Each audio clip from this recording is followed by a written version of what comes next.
At the moment of the explosion, from all accounts, he turned to his younger brother, Frank, and simply said, "It worked."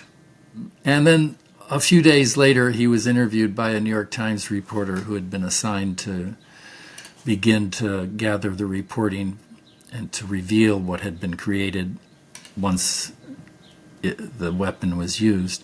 And in that interview, the reporter asked Oppenheimer what thoughts went through his mind when he saw the explosion. And it was at that moment that Oppie referred to the Gita, the Hindu scriptures, and quoted the famous line, "I am death, destroyer of worlds." So he had a very theatrical sense to him, too. He knew how to get up on the stage and perform.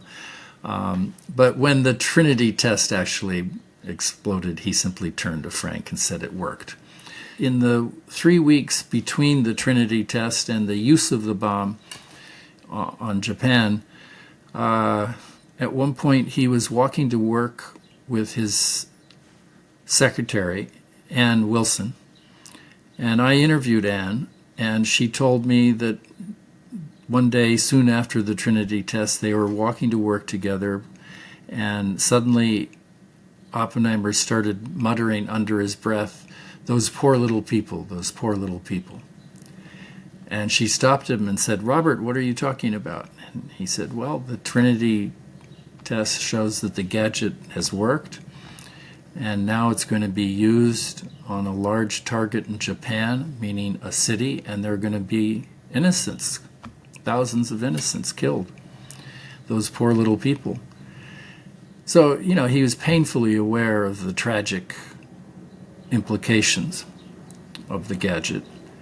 And yet, what's interesting, we know, Marty pointed out to me when I told him this story from Ann Wilson, he says, well, chronologically, that's the same week that he was briefing some of the bombardiers who were going to be on the airplane that was going to drop the bomb, and he instructed them exactly at what altitude they should detonate the weapon to have the most maximum destructive power, and that it should be dropped on the center of the city